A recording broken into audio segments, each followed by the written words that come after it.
Sudah terlihat, Dok. Ya.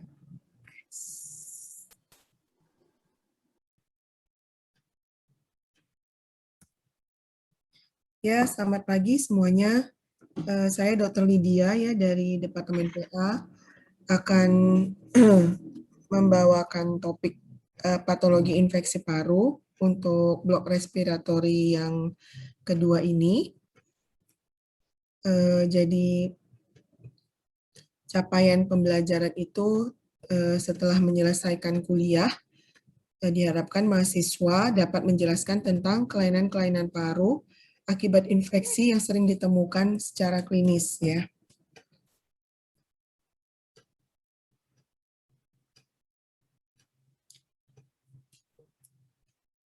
Kemudian kemampuan akhir yang diharapkan, yang satu, mahasiswa mampu menjelaskan tentang tuberkulosis paru, dan yang kedua, mahasiswa mampu menjelaskan tentang pneumonia. Yang pertama, topiknya tuberkulosis paru ya. Jadi ini sangat penting karena banyak penyakitnya kita jumpai di Indonesia ini. Jadi dari definisinya kita ketahui bahwa TBC itu adalah suatu penyakit granulomatosa ya. Jadi dia bentuk suatu granuloma, kemudian dia kronis dan menular dan disebabkan oleh Mycobacterium tuberculosis. Jadi sebenarnya untuk topik ini pasti sudah untuk klinis sudah banyak diberikan informasinya dari ilmu penyakit paru dan penyakit dalam pastinya. Jadi saya lebih fokus ke patologinya ya, walaupun sedikit menyebutkan klinisnya. Nah jadi tuberkulosis ini merupakan salah satu permasalahan kesehatan di dunia ya. Jadi dua strain yang menginfeksi manusia itu adalah Mycobacterium tuberculosis hominis, ini yang menyebabkan tuberkulosis paru, dan Mycobacterium tuberculosis bovis. Ini menginfeksi manusia melalui susu yang terkontaminasi, masuk ke saluran cerna dan menjadi tuberkulosis abdominal. Jadi tuberkulosis paru ini bentuk infeksi Mycobacterium tuberculosis pada manusia yang sering terjadi, di mana terbentuknya granuloma nekrotikan atau granuloma caseosa, di mana granuloma ini mengandung Mycobacterium tuberculosis yang dapat dilihat dengan pewarnaan khusus ya. Dan jika sembuh itu bisa menyebabkan timbulnya fibrosis ataupun kalsifikasi. Jadi ada jurnal yang pernah menyebutkan bahwa itulah yang bisa merupakan faktor risiko untuk terjadinya CA paru juga ya. Nah, dikatakan ini disebutkan bahwa granulomanya ini mengandung Mycobacterium tuberculosis. Jadi ada juga yang suatu granuloma tapi tidak mempunyai Mycobacterium tuberculosis ya. Jadi kalau kita warnai dengan pewarnaan Ziehl-Neelsen ya, ini yang katakan pewarnaan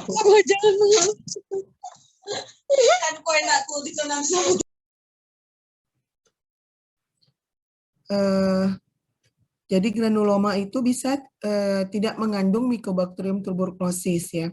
Jadi pada saat pewarnaan Ziehl-Neelsen dia tidak akan dijumpai, tidak akan terekspresi, tidak akan terwarnai. Jadi itu pada Crohn disease ya, pada penyakit Crohn disease, blok GIS itu nanti mungkin sudah lewat ya. Ini ada terbentuk granuloma, tapi ininya tidak ada Mycobacterium tuberculosisnya. Itu yang membedakannya. Nah ini tadi untuk melihat Mycobacterium tuberculosis itu dengan pewarnaan khusus ya, Ziehl-Neelsen pasti sudah diinfokan dari, dapat informasi dari mikrobiologi. Nah dari granuloma itu kalau kita lihat di mikroskop itu merupakan ada beberapa bagian yang dijumpai dari suatu granuloma. Itu adalah nekrosis caseosa atau nekrosis perkejuan, kemudian giant cell ya, atau multinucleated giant cell yang berinti banyak, dan khas dia bentuknya Langhans. Kemudian ada sel epiteloid, jadi sel epitel mirip oid gitu ya, jadi menyerupai epitel, jadi dia bentuknya spindle-spindle ataupun ada yang menyebut seperti pisang gitu, jadi ada berlokoknya. Dan karena penyakit kronis, sesuai definisi tadi di awal saya sebutkan, jadi sel radang yang dijumpai itu limfosit ya, dominan limfosit. Nah, karakteristik di sini sel raksasa itu berinti banyak atau multinucleated giant cell itu khas yang tipe Langhans. Karena kita ketahui bahwa giant cell itu banyak tipenya ya. Seperti pada osteoclast juga menunjukkan suatu gambaran yang multinucleated giant cell, kemudian giant cell tumor of the bone gitu. Kemudian Rett-Steinberg juga bisa mirip dengan giant cell ini, walaupun memang ada yang mirror nucleus seperti mata burung hantu gitu ya. Jadi dia seperti bercermin gitu, jadi dua. Jadi sebenarnya bisa saja Rett-Steinberg itu ada beberapa tipe. Kemudian ada giant cell akibat dari benda asing ya, bisa misalnya memakai implan gitu untuk memperbesar payudara atau bisa karena misalnya ada suatu terapi dengan menggunakan daun-daun gitu, jadi tubuhnya bereaksi sehingga membentuk suatu giant cell. Tapi begitupun giant cell itu berbeda gitu bentuknya, jadi tidak sama dengan giant cell yang kita jumpai yang sangat karakteristik untuk TBC, itu dia tipe Langhans. Jadi seperti ladam kuda. Nanti ada gambarnya sangat jelas ya. Semoga mengerti ya yang saya sebutkan. Nah, ini pembagiannya tuberkulosis, ada yang primer, ada yang sekunder, ada yang miliar. Predileksinya itu umumnya di paru, tapi bisa di jaringan lain. Jadi diperlukan juga biopsi untuk melihat ini sebenarnya suatu penyakit primer TBC ataukah suatu keganasan begitu ya. Nah, tuberkulosis primer ini merupakan bentuk penyakit yang terjadi pada orang yang belum pernah terpajan, terletak pada bagian distal dari lobus atas atau daerah atas dari lobus bawah. Ini ya tempatnya ya. Kemudian tuberkulosis sekunder itu dia pola penyakit yang berkembang pada host yang dulunya sudah tersensitisasi dan bisa terletak hampir selalu pada apek dari satu atau dua lobus atas. Sementara tuberkulosis miliar itu apabila fokus-fokus infeksi terdapat pada sebagian besar atau seluruh bagian paru ya. Kemudian ini bersifat sistemik, terjadi bila fokus infektif pada paru masuk ke aliran vena paru ke jantung, di mana infeksi selanjutnya menyebar melalui sistem darah sistemik dan dapat menyerang berbagai organ tubuh. Nah, ini lokasi ya yang melibatkan TBC primer, sekunder, dan miliar. Jadi masing-masing warna mewakili lokasinya, ya. Jadi kalau untuk di Departemen Patologi Anatomi, sering pasien itu datang dikirim ya, kiriman dokter, ada benjolan di leher ya, jadi KGB-nya membesar. Jadi dilakukan biopsi aspirasi untuk melihat ini suatu keadaan primer, TB, ataukah suatu metastasis ya, ataupun bisa juga ya primer dengan limfoma non-Hodgkin ya. Tapi umumnya untuk pembesaran KGB di leher itu biasanya pasiennya benjolannya banyak gitu, jadi konglomerasi gitu, jadi banyak berbenjol-benjol dengan berbagai variasi. Juga bisa pasien datang dengan benjolan yang ini ya berupa pus ya. Jadi dia kronik tapi menjadi eksaserbasi akut oleh karena infeksi yang berulang begitu. Jadi bisa didapatin pada saat biopsi aspirasi itu pus ya, tapi dilihat rupanya TBC begitu. Nah, ini gambaran makroskopis dari paru yang sangat rusak ya secara keseluruhan, dan tapi perlu adik-adik ketahui bahwa PA tidak pernah menerima jaringan yang secara makroskopis diangkat parunya seperti itu ya. Jadi ini biasanya diperoleh pada saat forensik ya.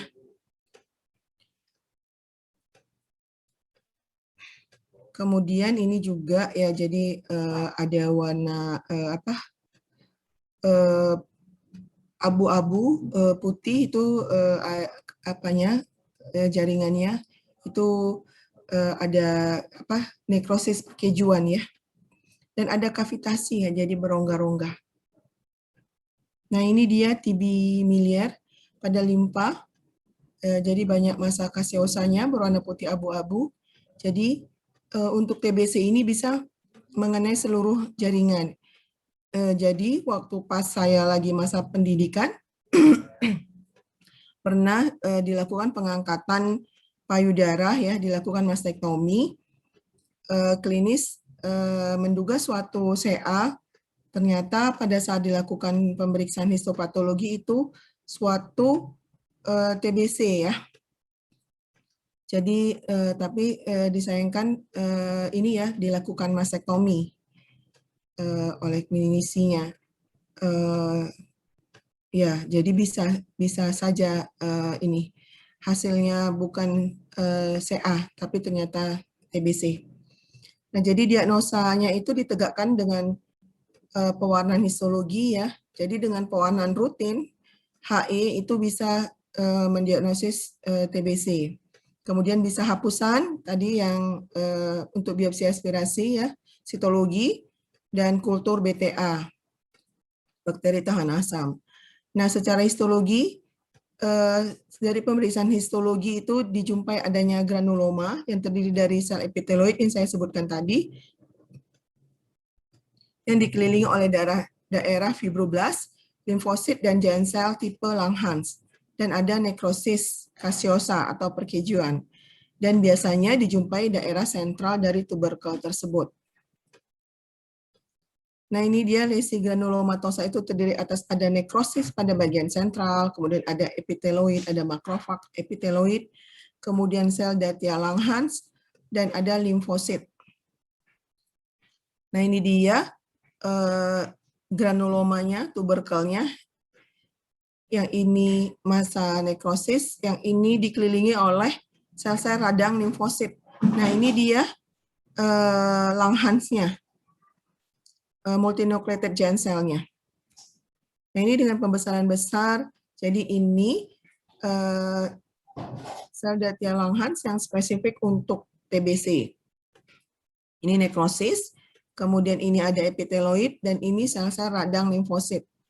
Tapi tidak selamanya granuloma itu membentuk suatu kelompokan yang cantik ya, menunjukkan bagian tengah nekrosis, kemudian ada ini multinucleated giant cell dan limfosit. Jadi bisa saja dia tersebar begitu.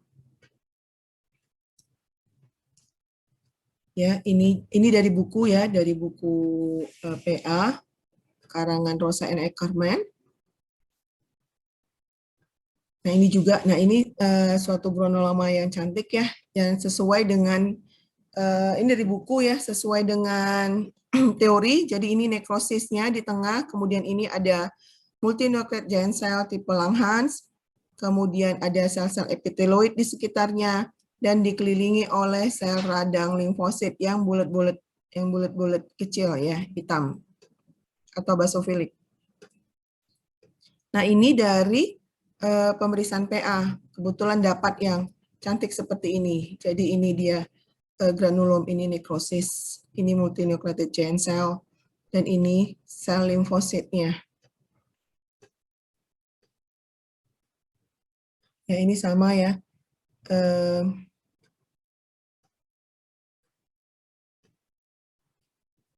Jadi bisa saja dari suatu pemeriksaan itu dominan dijumpai nekrosis perkejuan dengan sel radang limfosit yang sedikit. Itu menunjukkan bahwa pasiennya mungkin tampilannya sangat kurus ya. Jadi reaksi dari pertahanan tubuhnya kurang dan biasanya pasiennya kurus gitu. Dan bisa juga ya pasien-pasien yang imunokompromis gitu, pasien HIV, AIDS itu disertai dengan TBC. Nah ini pewarnaan khusus BTA yang dilakukan dari sekian jaringan ya, ditemukan granuloma. Kemudian dia karena pasiennya ada imunokompromis, jadi tidak memicu adanya suatu respon granulomatosa, jadi non-reaktif begitu. Tapi terlihat ada histiosit berbusa yang penuh mikrobakteria dan dibuktikan dengan pewarnaan BTA ini. Untuk topik TBC, apakah ada pertanyaan? Izin bertanya, Dok. Ya, silakan. Untuk perbedaan TB miliar dengan TB sekunder itu apa ya, Dok? Kalau misalnya dari histopet, tidak ada ya. Dari klinisnya ya, diperiksa. Untuk klinisnya perbedaannya apa ya, Dok? Klinisnya bedanya, kalau miliar dia kan memenuhi jaringannya ya, seperti ini. Nih, banyak kasiosa dari seluruh jaringan. Dan biasanya lokasinya pada brain, lung, dan kidney gitu. Ya itu ya. Oh ya, Dok, izin bertanya lagi, Dok. Untuk cara membedakan antara pembengkakan KGB karena TBC dan pembengkakan KGB karena metastase kanker itu gimana ya, Dok? Kalau misalnya kalau misalnya pembesaran ini ya KGB, kalau misalnya TBC pas kita jumpai granuloma ya, jadi ada tanda-tandanya TBC. Nah kalau misalnya dia primer, tadi saya sebutkan bisa juga primer CA pada limfoma Hodgkin ya. Kalau misalnya KGB itu sel-sel yang dijumpai yang normal histologinya apa?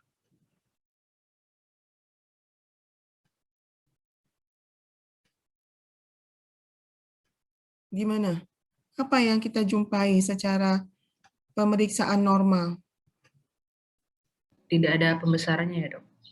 Enggak, dari histopatologi. Kalau ada pembesarannya ya, tapi kan ada pembesaran nih pasiennya. Kan kita nggak tahu ini TBC ataukah suatu tumor primer ataukah metastasis, begitu kan. Nah, kalau kita dapat gambaran TBC, ya itu TBC gitu. Nah, sekarang pertanyaannya, biar adik-adik bisa paham gimana metastasis, gimana yang primer. Nah, kita harus tahu morfologi jaringan normalnya. Kalau KGB jaringan normalnya apa gambarannya? Ya pasti kan sel retikuloendotelial system ya, jadi limfoid kan. Nah, kalau limfoid yang normal dengan limfoid yang sudah mengalami keganasan, pasti kan berbeda. Ya, jadi kalau misalnya kita jumpai sel-sel limfosit yang dengan berbagai tingkat maturasi yang berbeda-beda, ya bisa itu merupakan suatu reaktif hiperplasia. Ya, bisa juga jadi tambah satu lagi. Jadi bisa reaktif hiperplasia untuk pembesaran KGB. Jadi kita jangan langsung menduga kalau ada besar KGB itu pasti suatu keganasan ya. Jadi itu DD-nya awalnya TBC.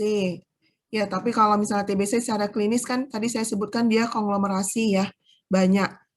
Kemudian reaktif hiperplasia jadi radang. Jadi biasanya itu ya tanda-tanda radang ya kan ada tumor, ada benjolan ya, tumor maksudnya ini benjolan, kemudian merah, sakit seperti itu. Dan kalau misalnya dia itu kan jinak ya, reaktif hiperplasia. Kemudian bisa limfoma Hodgkin itu tadi. Memang dia menyerupai sel-sel limfosit itu, tapi sel-selnya pasti sudah menunjukkan suatu morfologi sel yang malignan begitu. Nah, kalau misalnya dia karsinoma, kan kita ketahui kalau suatu malignan itu bisa karsinoma dan bisa sarkoma gitu ya. Nah, jadi kalau misalnya dia karsinoma, misalnya biasanya dari KGB leher biasanya itu meta dari paru gitu ya. Itu walaupun lokasinya lebih sering di supraklavikula ya. Mungkin kalau di leher lebih sering metastasis nasofaring gitu, nasofaring karsinoma. Nah, jadi kita jumpai gambaran bukan dari KGB itu gitu. Jadi ada yang lain. Ibaratnya misalnya yang punya rumah itu orangnya si A, tiba-tiba masuk yang namanya si B, si C gitu. Nah, berarti kan itu bukan yang punya rumah gitu. Jadi bisa saja gambarannya misalnya dari paru dijumpai adanya kelenjar. Sementara kalau misalnya kan adenosea paru gitu ya. Jadi gambarannya kelenjar gitu kita jumpai.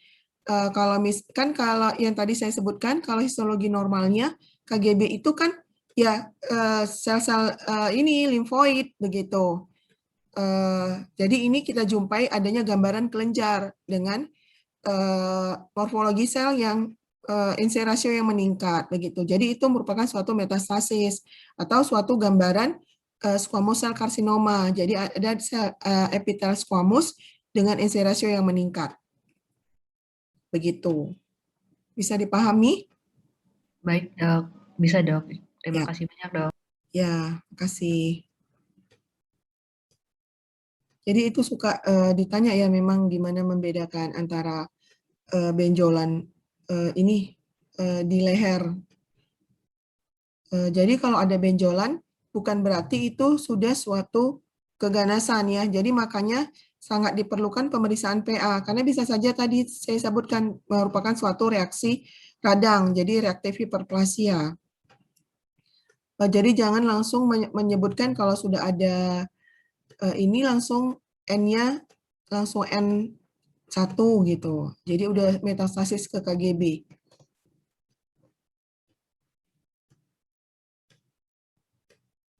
Jadi suka ditanya juga apa perbedaan staging dan grading. Kalau staging itu kan miliknya klinis ya, jadi hanya melihat dari besarnya ukuran tumor, terus seperti tadi saya sebutkan ada KGB yang membesar gitu. Tapi untuk memastikannya itu N-nya itu memang sudah metastasis, itu harus dilakukan pemeriksaan PA. Jadi itu namanya grading. Grade ya, grading. Jadi sebenarnya staging dan grading itu sangat diperlukan. Jadi bukan hanya staging yang perlu, bukan hanya grading yang perlu, tapi keduanya perlu. Seperti tadi saya sebutkan, karena untuk menentukan N-nya itu positif suatu metastasis atau hanya reaksi radang itu memerlukan pemeriksaan pemeriksaan PA. Ya, selanjutnya kita masukin yang kedua, itu tentang pneumonia. Jadi ini suatu peradangan dari jaringan parenkim paru yang bersifat akut ya. Nah, ini secara klinis ya, adik-adik pasti sudah dapat, dan ini klasifikasinya secara anatomi.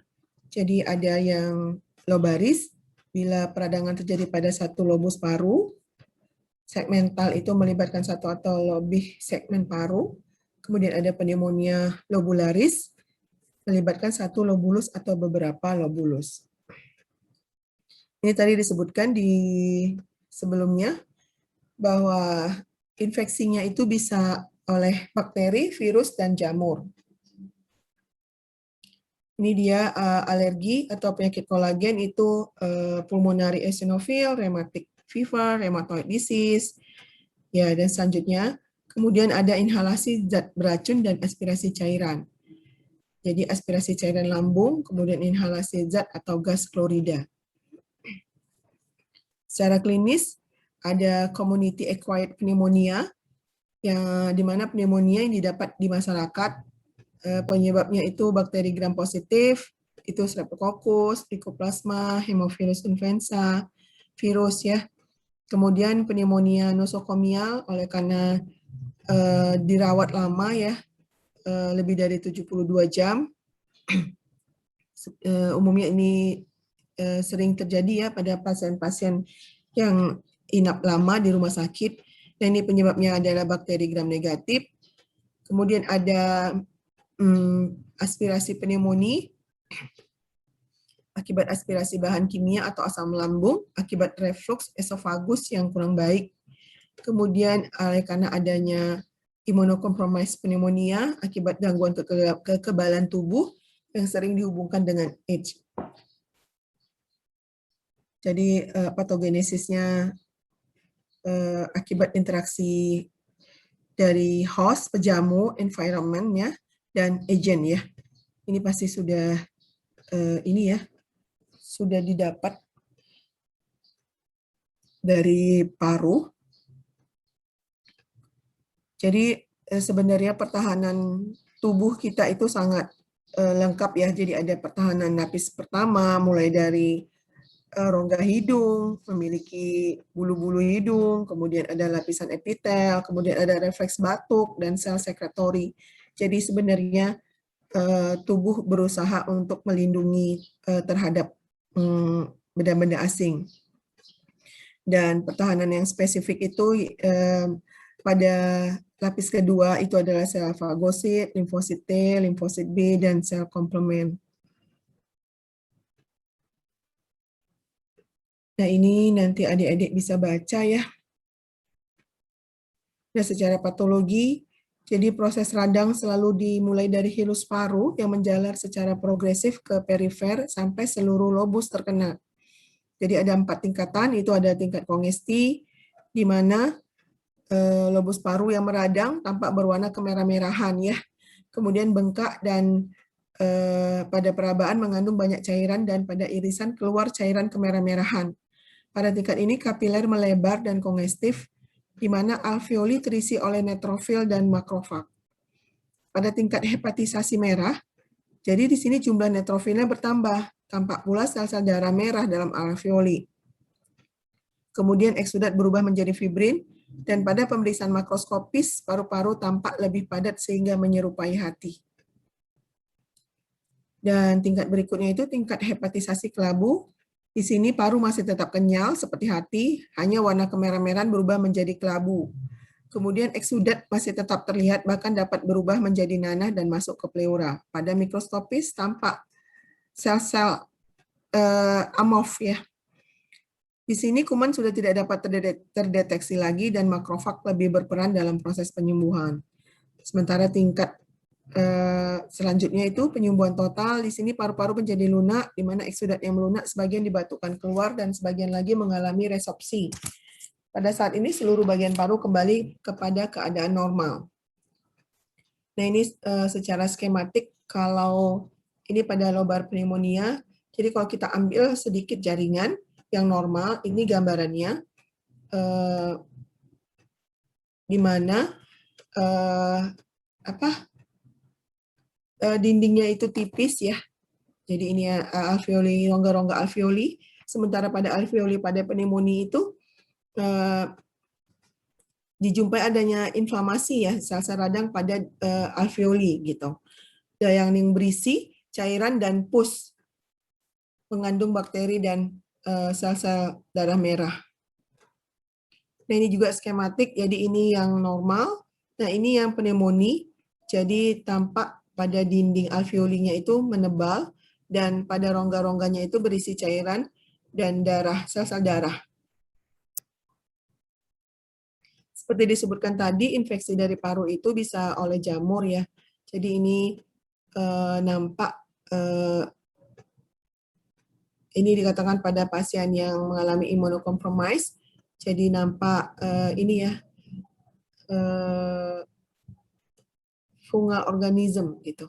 Nah, ini adanya budding yeast, ya. Ini secara makroskopis. Nah, ini juga jadi pada pewarnaan di pemeriksaan jaringan itu kan pewarnaan rutinnya hematoksilin iosin ya. Nah, jadi ada kalanya suatu infeksi jamur itu tidak jelas terlihat. Jadi kalau kita mau melihat meyakinkan diagnosis, kita memerlukan pewarnaan histokimia ya dengan pewarnaan jamur. Bisa dengan pewarnaan PAS, periode acid Schiff, sementara tapi di sini dikatakan menggunakan gomori metanamin silver GMS ya.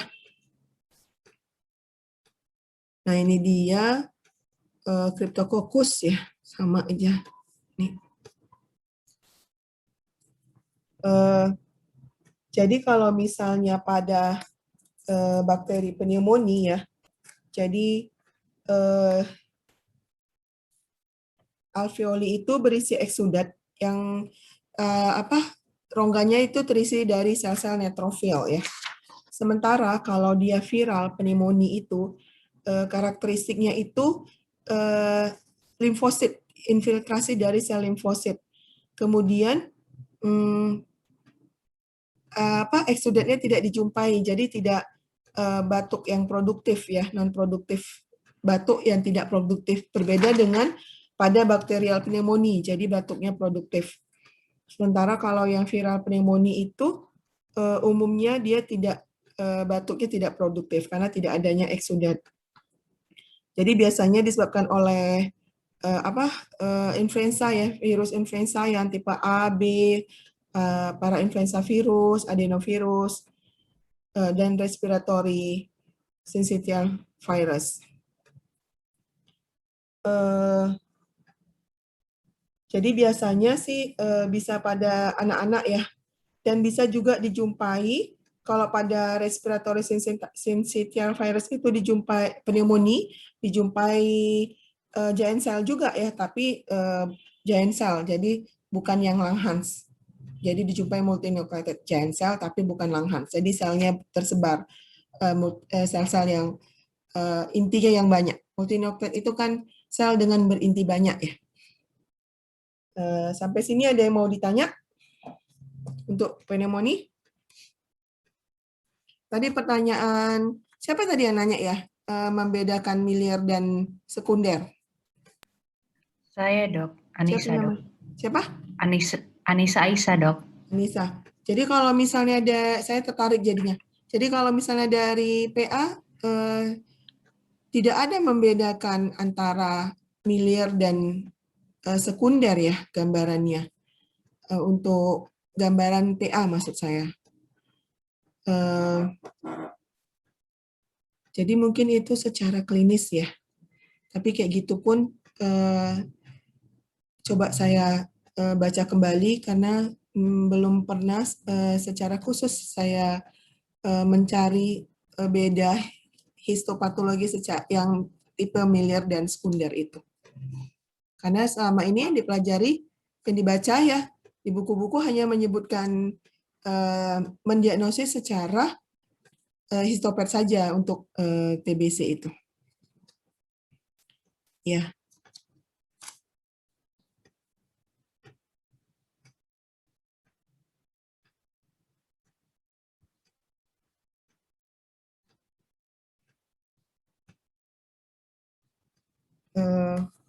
Tidak ada pertanyaan. Ini RTS 3, nanti RTS 4 oleh dokter, RTS 2K4 nanti oleh dokter Kausa. Nggak ada lagi ya setelah RTS ini ya, RTS K4 ya, untuk PA.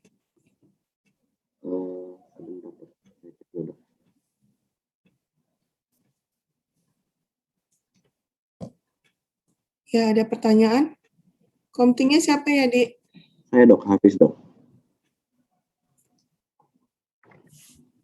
Komtingnya, Dik, siapa? Halo Dok, saya Dok Hafiz, Dok.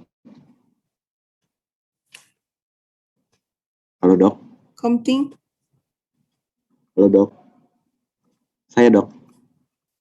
Halo dok. Saya dok.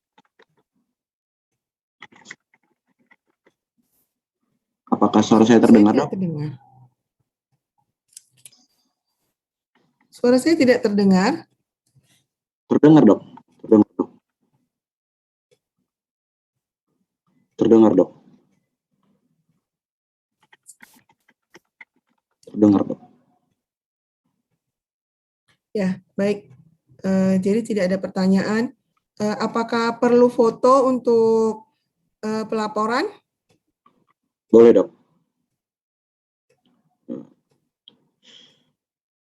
Sebentar dok. Sebentar. Saya kok nggak dengar suara Hafiz ya? Saya juga. Aduh.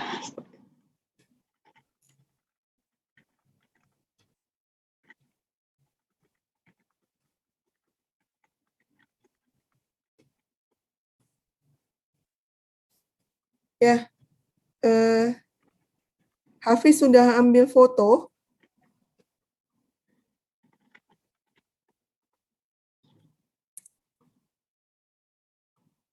Ya, kalau sudah, jadi saya sudahi untuk ini ya, topik ini. Tidak ada pertanyaan. Semoga mengerti dan paham dari penjelasan yang saya berikan. Terima kasih atas perhatiannya. Tetap jaga prokesnya.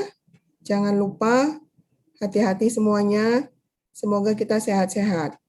Assalamualaikum warahmatullahi wabarakatuh. Selamat siang. Waalaikumsalam warahmatullahi wabarakatuh. Terima kasih banyak dok. Terima kasih banyak dok. Terima kasih, sama-sama.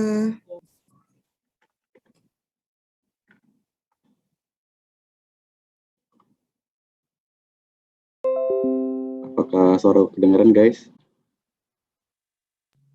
Izin bang, kedengaran bang. Dengaran Oke, bagus. mantap. Oke. Thank you.